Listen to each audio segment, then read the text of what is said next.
Yeah, there's when you build this house of marketing, I think too often one, the foundation isn't built correctly or with enough time. And you have to have the foundation. So for me, half of it is, are the pipes there to measure these things in the proper Mhm. way? So if you're using Salesforce or CRM system, every event you attend, do you have the proper mechanisms of capturing who you met at that event and trailing them across the journey of meeting, opportunity, conversion, etc.? Same thing with anything, with downloadable white papers, with webinars. Do you have the infrastructure to actually know whether it takes a day or a year for somebody to convert, where that conversion started and what happened along the journey? Welcome to season 2 of the Let's Talk Marketing podcast, hosted by me, Katya Allison. Now, I've got a special treat for you for season 2. We're shaking things up a bit.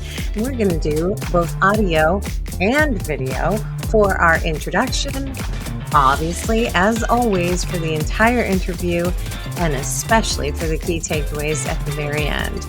If you prefer to watch over listening with your ears, go and follow the YouTube channel at Let's Talk Marketing Pod on YouTube. Now, if this is your first time listening, welcome. What is Let's Talk Marketing Podcast? What have you gotten yourself into? Now, through thoughtful interviews with top marketers, entrepreneurs, and thought leaders, I get to explore the latest trends, techniques, and strategies in the world of marketing. I'm here to offer you engaging and informative discussions to help you stay up to date on the latest trends and take your marketing skills to the next level.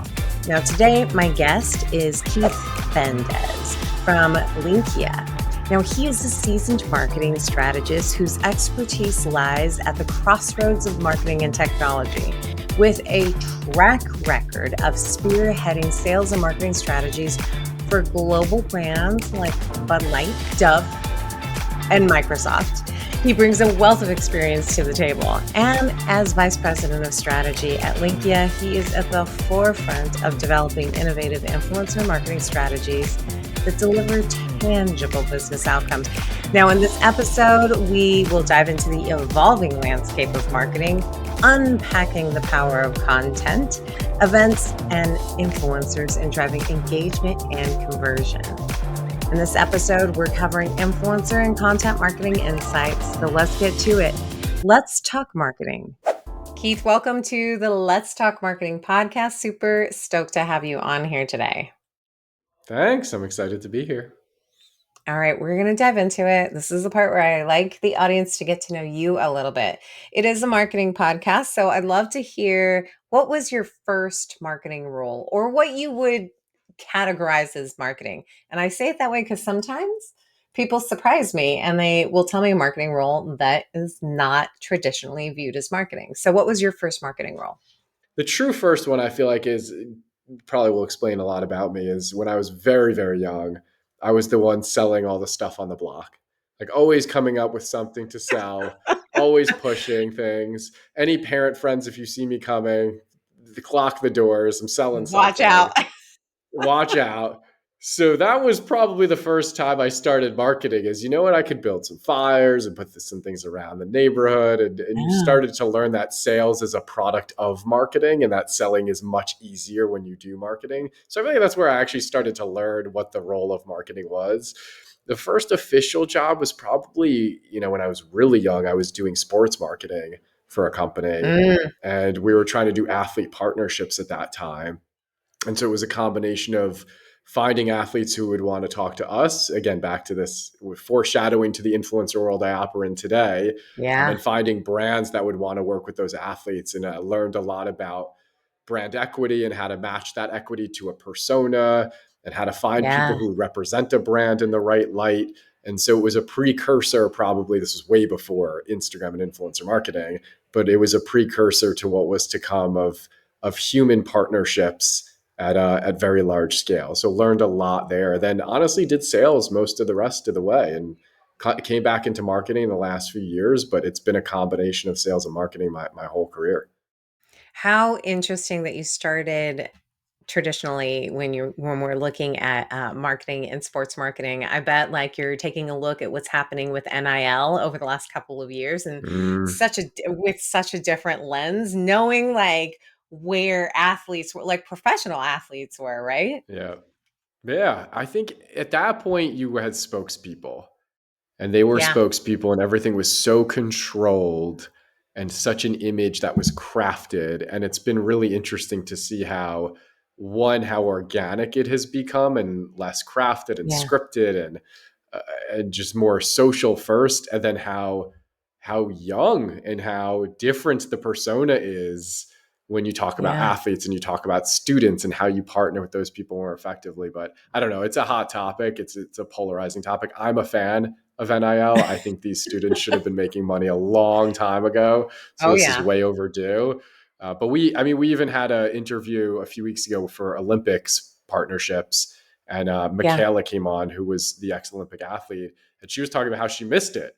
She could have made yeah. so much money, and then she missed it. And so I'm really happy for all the athletes today, and I shed a tear for the ones who missed missed the NIL That's true. days.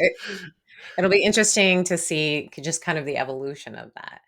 Now, that's Hmm. where you started, from, forcing people to lock their doors while they saw you walking down the street to where you are now. So what are you currently doing? Yeah, so today I'm at Linqia. So Linqia is a large influencer marketing agency, really focused on helping brands scale their influencer investments. So more of the larger brands doing bigger scaled work in influencer marketing. And my role is interesting because I run strategy, brand strategy, and I run marketing. And so for brand strategy, I'm working with really large brands doing large scale influencer marketing activations. And these are B2C brands, Yeah, but I also run a marketing department at a B2B company.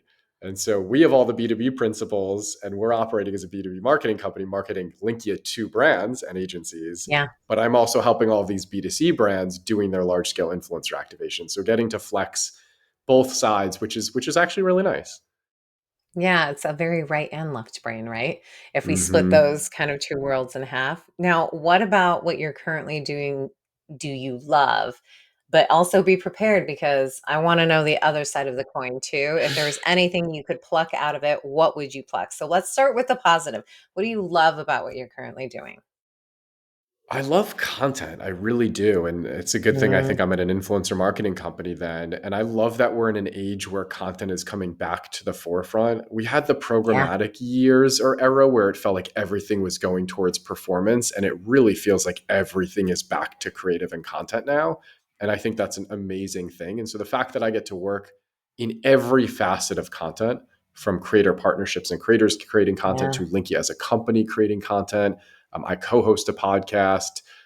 So content is such a passion, and I get to do that every single day. So that's by far the thing I love the most. And then obviously working with incredible teams.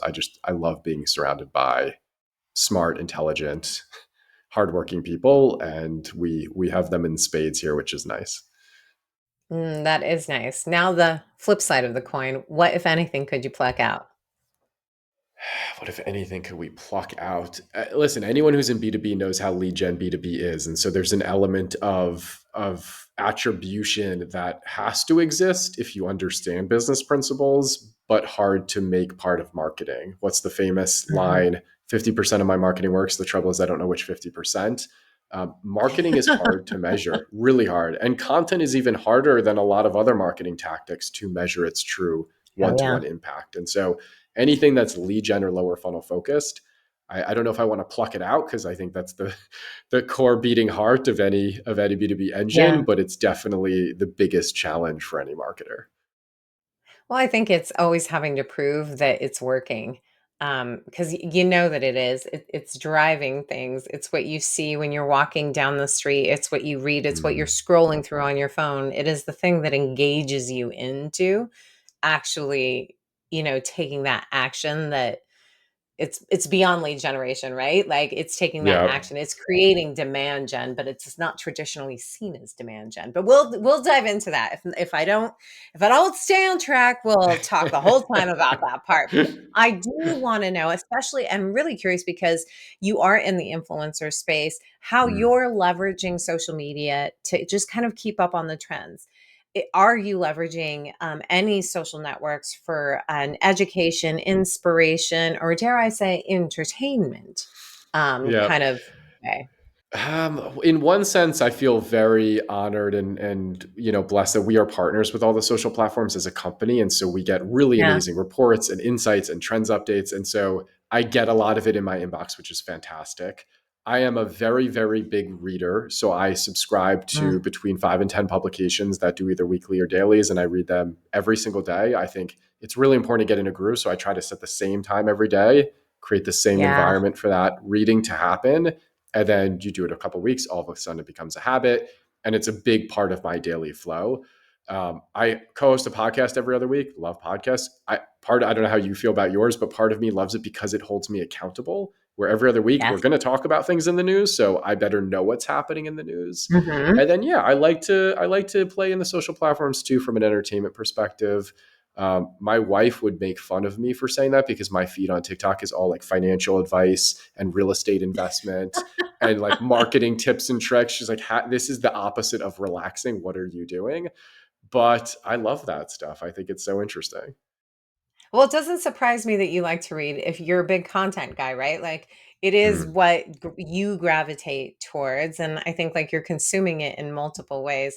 I really like the creating the habit of keeping up with like actually reading the things. Like if you really think about it, it kind of it's a little old school if you think about it, because I yeah. think of like when my dad would sit and he'd read the paper with his cup of coffee, right? And I Hmm. have aunts and uncles that would read like literally front page to back page of the newspaper. So I think it is really leaning towards that. And we can still have that. We can still consume content in that way. Now it's just digitally, right?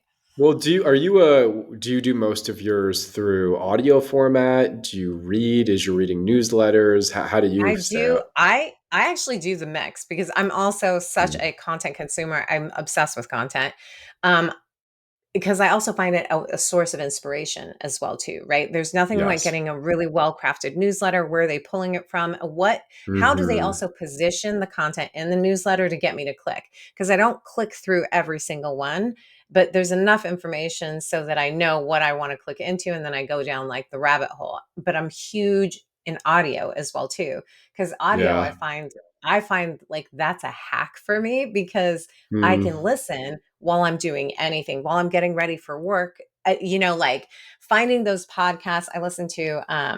Oh my gosh, his name is going to leave me now because I'm on the spot. But like, there are some podcasts that you can listen to because they every day they're pushing like a little snippet of content out, right? Or even like yeah. a LinkedIn Live Mm, or a LinkedIn event at another country that is at the same time that I'm getting ready. So I love the combination of that. And I'll be honest, I'm still old school. I still like to get books and like be yeah. able to sit by the pool. And I'm that dork. I will sit by the pool and read a marketing book and feel totally relaxed by it. There's something very therapeutic about being able to highlight and like write on like the pages. It's yeah, I totally love it. So for me, it's a Yeah. combination of it.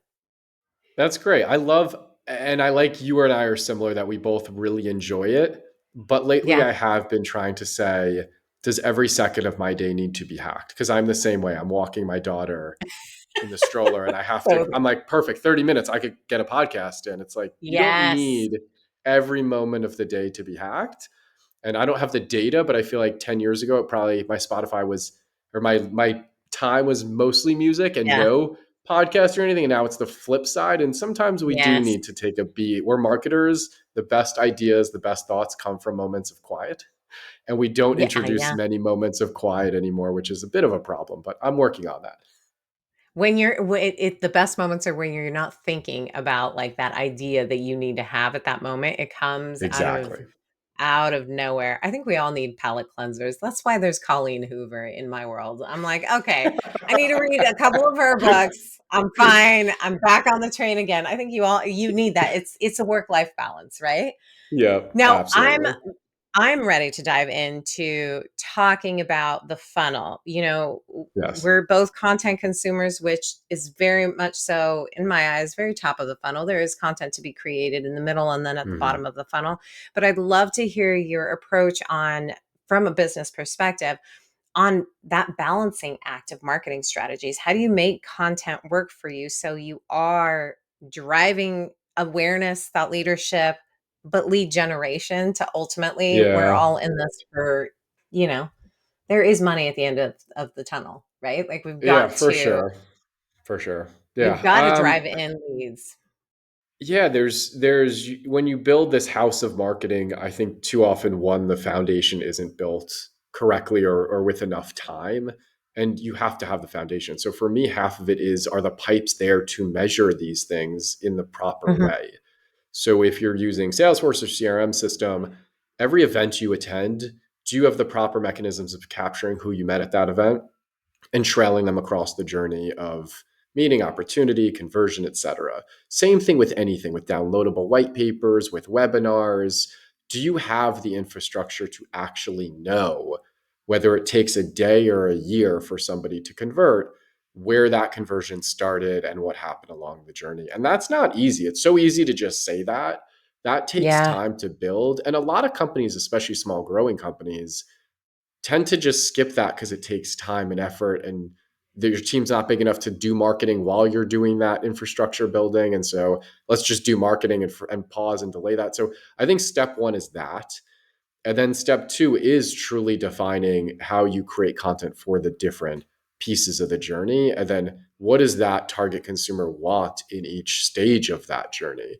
It's great to talk about thought leadership and be looked at as a thought leader as a company, but you can't just do that all the time. If there's no product and service differentiation Yeah. messaging that drives people to know what your company actually does and how they could get involved or sign up or get a demo or whatever, you could get all the views and likes and comments and features you want. If it's all, very upper funnel equity, it's not going to help you. So I think it's the building the pipes and then doing the proper definitions, and really knowing who your consumer is and not guessing at who that consumer is. The more you know about them, the easier it is for you to just create for them. Now, how do you get to know the consumers? Do you think that comes as and I ask this because I've been part of a couple of startups who definitely don't always take the time to build out that infrastructure. I always call it like Mm. that's the plumbing and the electricity. It's not the Yeah. sexiest part of it, but it's very necessary if you want to flush the toilet, right? And you want to turn on the Yeah. lights. So you need to be able to build those things out. But I do kind of wonder, does all of that work have to happen before the company is launched, or do you find that there is information that you can be told about your customer journey, or you can find out about your customer journey once the lights are already on and the toilet's already being flushed? Yeah, it's so dependent on the style of company, because I'm thinking of all the brands I work with that are B2C large brands who spend millions and millions of dollars on media every day versus my own brand, which is a B2B company Yeah. that is a small growth bootstrapped company. And the answer is totally different for the two of them. I think for the B2C companies, a lot of them are pumping so much content through the ecosystem. And the beauty of social and influencer marketing and creators is you can nuance that content and get real time input directly on the spot. So if it's a core message, it's tastes great, less filling, low calories, good for you, good for the environment. Isolate those messages, get content for those messages, run them through to your target audience groups and see how they perform. That's different. As a B2B company, as Linqia, we're not running that type of media and having that Yeah. ability and that luxury. So it's just different. I think you can learn some things on the fly for sure and not be afraid to test and learn with it.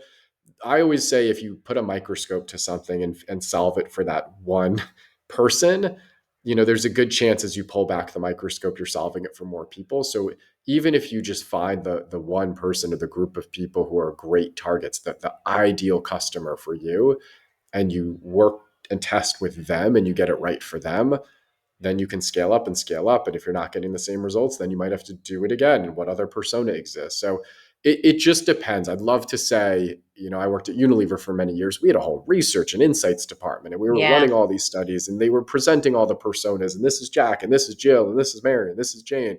Like most companies don't have that ability if they're small growth companies.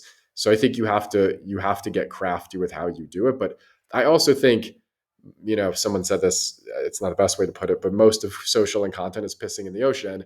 There's little risk when you put something out there when you're a Yeah. small company that that you can't experiment and figure out what works and what doesn't. If something doesn't work, there's such little risk to your business. This isn't a large B2C brand with a lot on the line when them posting about like corporate social responsibility. This is just a brand, a small company testing messaging out there in the wild. So I think companies also are way too sensitive and critical and like tightly wound about pushing anything that isn't going to be perfect. Just push content out there and see how people enjoy it. How much content do you think, as when we'll focus on B2B, because you're right, two totally different beasts and the approach is different. But from a B2B perspective, how much content would you advise a company to like push out? And I'm sure there's like a variety of it. So Yeah, I feel like the magic answer for marketing, or not the magic answer, but the consistent one is it really does depend.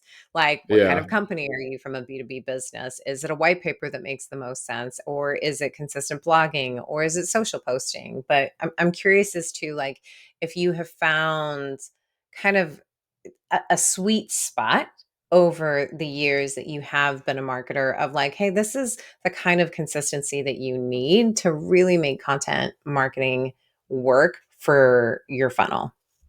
yeah.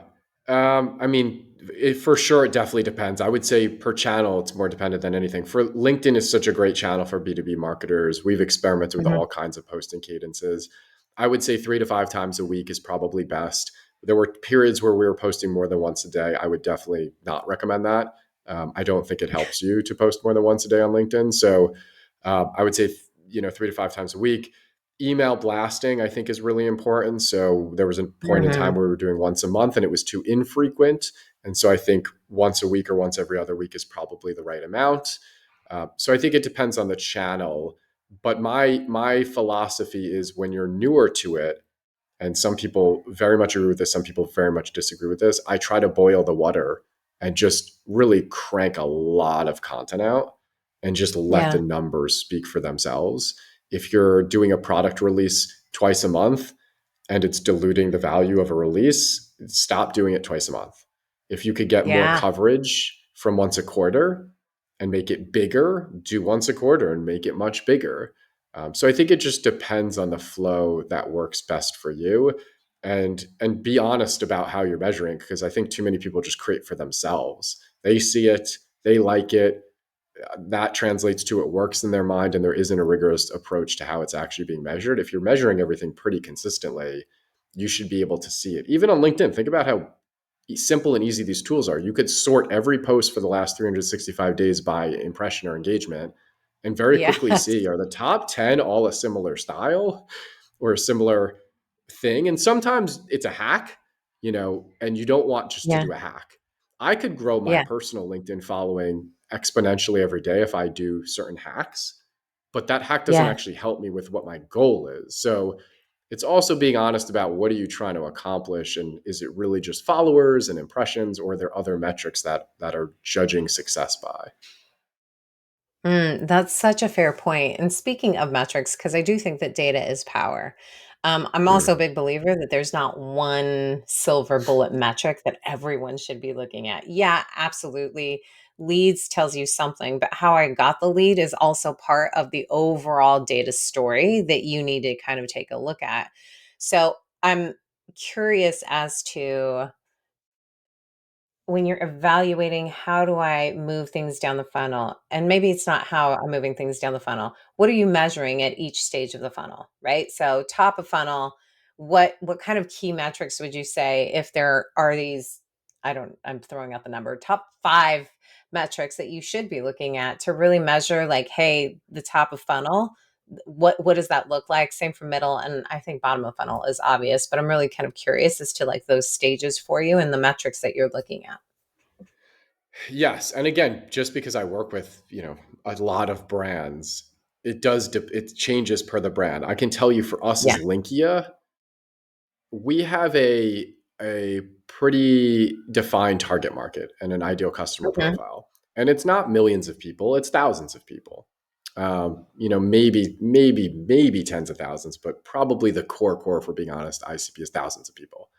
So for me, a lot of it is what percentage of those thousands of people are in our ecosystem. Are they Mm, following our LinkedIn? Did they sign up for marketing email database?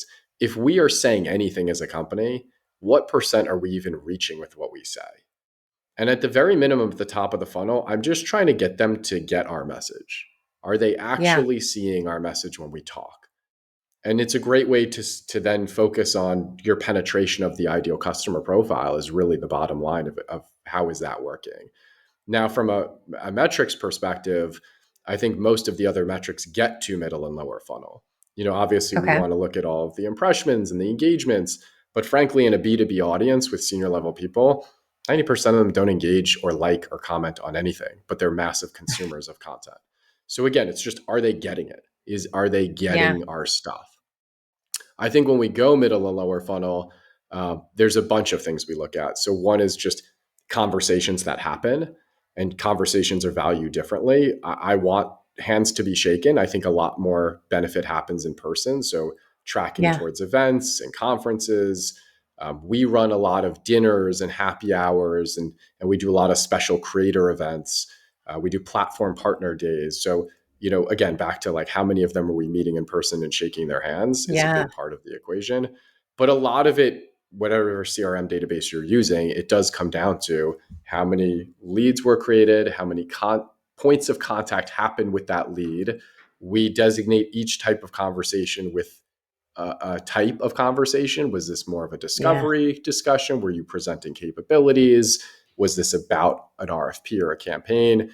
So, type of conversation, and then all the way down to opportunities and then converted business. So, I can see all of that in a marketing dashboard by everything we yeah. do. We go to an event in New York, I can see how many contacts were touched at that event, how many had meetings afterwards, how many turned into opportunities, how many opportunities closed, what's the value of that business. So I see the whole trail of everything we're trying to do in any vertical, and then you can start judging what is the best use of our funds. I'm obsessed with the types of contact right now. Mm. And I do think which just definitely leans into exactly what you said in regards to like in person and, shaking the hands, having that relationship. You're taking this qualitative and making it quantitative. And Yeah. that to me is such a hack. And most people don't know how to do it. I think also from an event perspective, right?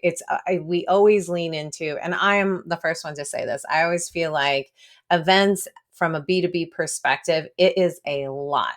You are spending a Yeah. lot of money to go to a trade show, to put one on. I think from a branded perspective makes a lot more sense because you're at least building out your brand building, right? So there's something that you're Hmm. feeding into it. You have a lot more control over it. But like trade shows, for example, those are such a heavy investment, right? Oh, Dollars yeah. and like manpower. So being Yeah. able to categorize the types of conversations you have and like tracing it back to the value of it, I think leans into like, oh, this is the type of event we should be going to because these are the types of conversations we know lead to eventually, Yeah. depending on your sales cycle, that kind of, it leads to a closed one opportunity, right?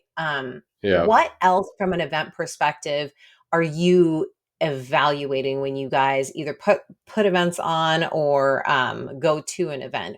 Are you looking at how many people potentially attend the event as like Hmm. a form of like kind of exposure, or are you taking in social? Are you taking in just conversations? Because you can't scan everyone's badge. So I'm kind of Yeah. curious how you measure, event ROI.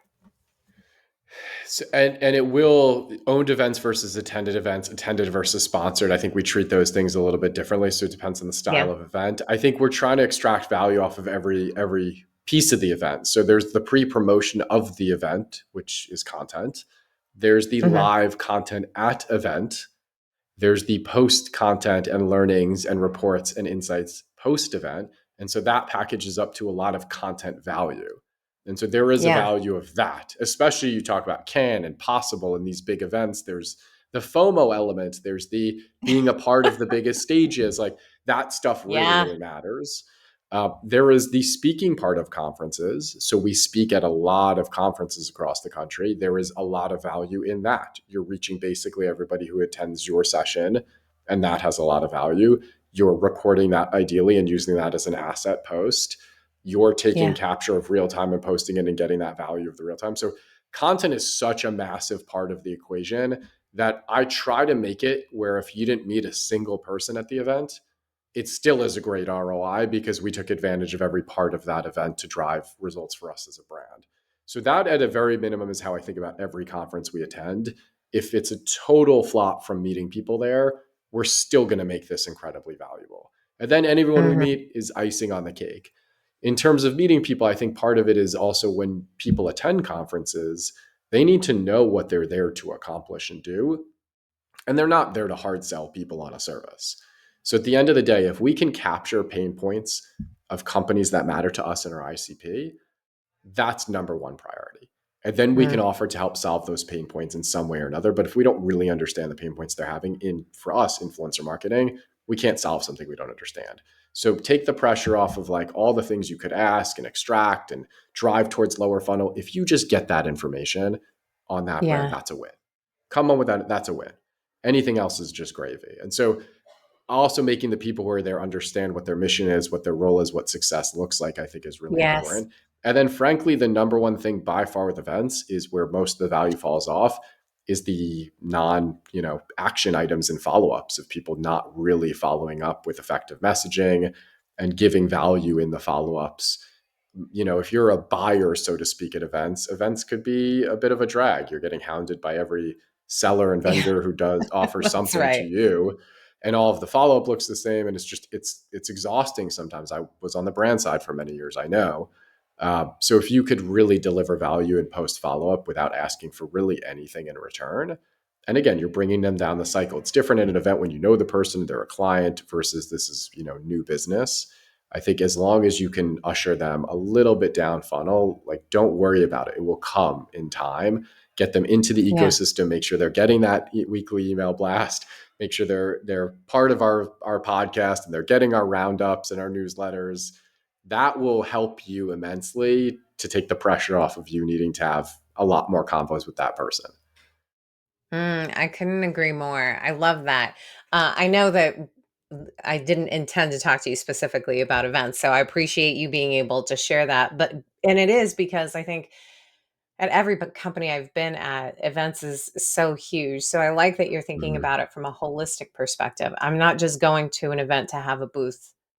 Like if we're going to go to an event, we're going to go to an event and we're going to Yeah. show up, which I think is really key. There's a whole event marketing is a strategy and there are multiple tactics that feed into that, which I think leans into like how we're moving people down the funnel, right?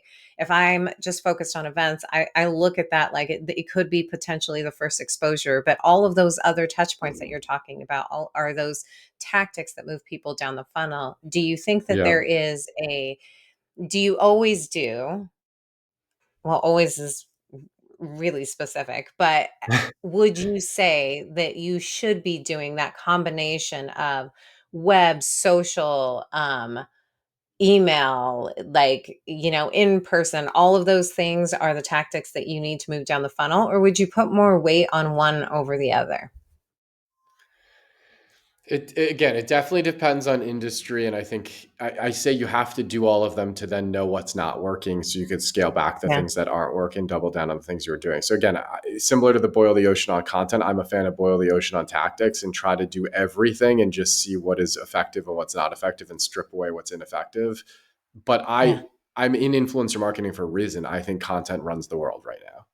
And I Yeah. think if you don't understand that and you haven't become a creator yourself as a brand, you're Yeah. in a lot of trouble. You're in a lot of trouble. And so if I'm preaching that to every one of our clients and brands of you have to think like a creator and be a creator and content needs to be the first thing in everything you do, I better live that myself in my own department. And so I feel so strongly about content. The only question you have to be honest about is your distribution of that content. And if you don't Mm. have that distribution organically because you don't have the email signups, you don't have the followings on LinkedIn, you don't have whatever you need to reach them, what are you doing? Are you doing just paid promotion through publications so you can make sure your content gets out there? Are you doing social paid? Are you doing LinkedIn ads? Are you doing influencer work? Think about all the B2B influencers on LinkedIn right now. I see Yeah. some insanely creative partnerships with creators I follow on LinkedIn where they're including them in their email blast. They're doing custom research with them, a webinar to discuss that research, like a LinkedIn live. It's so creative, and that business is now reaching that person as a creator's audience. So I would argue content should be everything, but if you're creating without the distribution, then you are creating for yourself. So you have to be honest about how you're distributing. Yeah. You have a nice library of your own content that you can sit down and read on a daily basis. It's the Exactly. tree in the forest. It's the tree in the forest. Exactly. I'm a creator. Obviously, I'm in the creator influencer world. I think that no matter what industry you are, even B2B, you should be working with a bunch of influential voices in that industry and doing partnerships with them. And I frankly think that's going to cost way less than you buying publication space with, mass publishers. I certainly believe in what we're telling our own clients to do it ourselves. Yes. I what I like about what you said is influential influential people, right?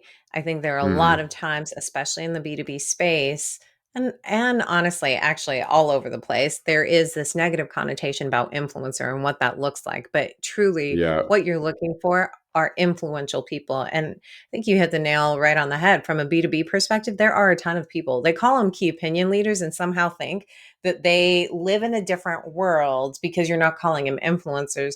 But key opinion leaders are influential people in the area Yeah. that you are in. And whether you like it or not, that's influencer marketing, right? I mean, like you can get Exactly. so bogged down by semantics. And I just think B2B needs to get over it. That's what I think. Agreed. Um, I because I think totally that you're agree with right. that. Yeah, that influence goes such a long way. I could be screaming at the top of the mountain, like how great my brand is. But doesn't it mean something different when somebody else in the community says it about me? Right? Yeah. Like, I think it makes such a huge difference. I could probably talk to 100%. you all day about content marketing and creators as well too, and moving things down the funnel and what we look at. I appreciate everything that you've shared. I have one final question for you just to kind of wrap things up. And my final question is, if you knew then what you know now, what is the marketing or non-marketing advice that you give to yourself? It's a really good question. Probably understand and don't underestimate how much of marketing is actually sales. And I think a lot of Mm, marketers, because I used to recruit a lot from schools, especially when I was at Unilever, a lot of marketers think of sales in this weird negative light. That's almost the dirty word of sales. And in this yeah, stage in my journey, I don't know how you could be an effective marketer without having done a sales job, or at least having a really deep understanding of how sales works.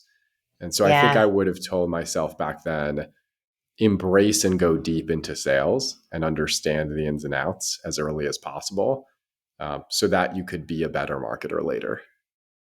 Ooh, that one hit home because it is so true. I've done the sales position and it does make a difference. All of a sudden there's an empathy that you build into it, but there's that learning that you're talking about as well. It makes a huge difference. Well, I Yeah. appreciate you coming on here, Keith, and sharing all of your knowledge, dropping your knowledge bombs on us. Thank you so much. Yeah. Thank you for having me. This was a ton of fun. Now, that was an amazing episode. So many things resonated with me, right? So I'm going to dive right into the key takeaways for you. Because, of course, as always, I've got three of them. And because we're now doing audio and video, I wanted to make sure that I had my notes to the side and didn't get distracted. So, my first key takeaway: content is king, but it really relies on distribution. Now, content is the lifeblood of marketing, but it's only half of the battle. Without really effective distribution, even the most compelling content can really go unnoticed. It's not just about creating content, it's about ensuring it reaches the right audience at the right time. So, for that, Experimentation is part of it. I almost think that it's key, but it's not really key, right? It is part of it. From social media to email marketing, you kind of have to test different distribution channels to understand what's going to work for your audience. And I think that's also why I say it's a bit of experimentation. There is no one size fits all for distribution for, I've got a blog and this is exactly what I want it to do. It can be a big journey of just kind of trial and error. But with each experiment, you gain valuable insights about what your audience's preferences are and what their behavior is. How do you know if your content is working? You've got to really analyze that performance. Keith kind of emphasized this, and he talked about having just honest measurement of the performance, right? Because it's not enough, like I said, to distribute the content. You have to actually track the performance. And by analyzing the metrics like engagement rate, conversion rates, like for, email marketing, you can rank conversion rates. Actually, you can rank it with anything, but I digress. But when you're evaluating and taking a look at those numbers, you can fine tune and figure out like that secret spot, that secret recipe, that sweet spot. That's what I want to say for your distribution strategy and really maximize your impact. Ultimately, content and distribution are like two sides of the same coin. They're inseparable yet distinct. And as marketers, we really must master both aspects to drive success. It's not just about creating great content, it is about ensuring it reaches our audiences effectively.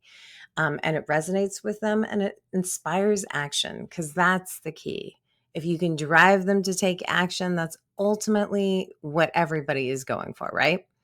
Key takeaway number 2: in person can be high cost, but it can also be high value. Now, in person events have always been a cornerstone of marketing. I actually think that every company I work at, especially startups, there's something about startups with this, but when you go in person, everybody really wants to do it. And I think also post COVID, that kind of engagement is really key. But Keith brought a really fresh perspective to the significance of events. From his experience, I took away that successful event marketing isn't just about the attendance numbers, right? It's not just scanning the leads. It's about that meaningful interaction and the follow-up. His advice was avoiding hard selling, and that really resonates with me. Now, in my own journey, I've learned that in-person events are invaluable opportunities to build relationships, and they're not just sales pitches, right? By focusing on just kind of that genuine engagement and connection and understanding what the attendees' needs are, like why are they even going to an event, we can really learn to foster these long-lasting connections that drive ultimately business growth. You also have to be meticulous at planning the event and post-event follow-up. I mentioned that at the beginning. Now, Keith really reinforces the idea that the real value of events lies in those kinds of details. From pre-event content creation to thoughtful follow-up strategies, every stage of the event life cycle really contributes to its success. So it's not just going to an event, right? It's the before, the during, and the after. And as marketers, we really must approach events strategically, treating them as extensions of our brands and opportunities to make that meaningful connection, meaningfully engage with someone. And by aligning our event strategies with our broader marketing objectives and focusing on building those authentic connections, we can unlock the full potential of in-person interactions. Now we can have a whole other podcast on measuring the success of an event and or those relationships. So notice that my key takeaway was really focusing on the fact that it can be valuable, but there is a whole other conversation about how we can really measure the success and show ROI, especially to executive leadership. Key takeaway number 3: matching content along the customer journey drives that impact. Now, in this episode, Kevin touched on understanding the customer journey and how that should shape your content strategy, a concept that I feel deeply in my soul. Now, his insights also really pointed towards the need for authenticity and alignment with audience needs throughout the content creation process, too. Now, I've found that creating content tailored to each stage of the customer journey is really key for driving engagement and conversion, right? Because we want to drive our audience to take a specific action, whether it's a sale, whether it's a sign up, that you want them to take that action. So you have to take a look at the performance of that content during the journey. That can tell you just as much. Don't be afraid to pull something that, while super cool, is just not doing anything for your audience. Remove your ego from it. I've had to do this several different times, and not because I got it wrong, but sometimes you've got to cast a wide net. Do they want the FAQs? Do they want a high level overview of it? Do they want a white paper? Would they just rather have a checklist? Do they just want to watch a video? I think even if it's not something that, your audience opens, you can still learn a ton from it. Now, content creation can be so overwhelming. So take Keith's advice and start small and then scale up. By testing and iterating with the target audience segment, you can really identify what resonates and then expand on those efforts strategically. Now, content is not just a means of promotion, but to use content as a tool for guiding and nurturing prospects along that journey that you want them to follow. A tool for adding value. You have to add value for the receiver in order for it to be impactful. And by understanding their pain points and their interests and their preferences, to create content that speaks directly to their needs and drives meaningful engagement, that is the sweet spot right there. Now, I'm wondering, what did you take away from this episode? Let's chat about it. Follow the pod on Let's Talk Marketing LinkedIn page, or if you're watching on YouTube, drop a comment on this episode. Remember, it's at Let's Talk Marketing Pod. A special thank you to my podcast editor, Johnny Ike. Thank you for spending your time with me today. Until next time, may the conversation flow, the laughter linger, and the outlook remain optimistic but grounded in reality. This is Katya, signing off.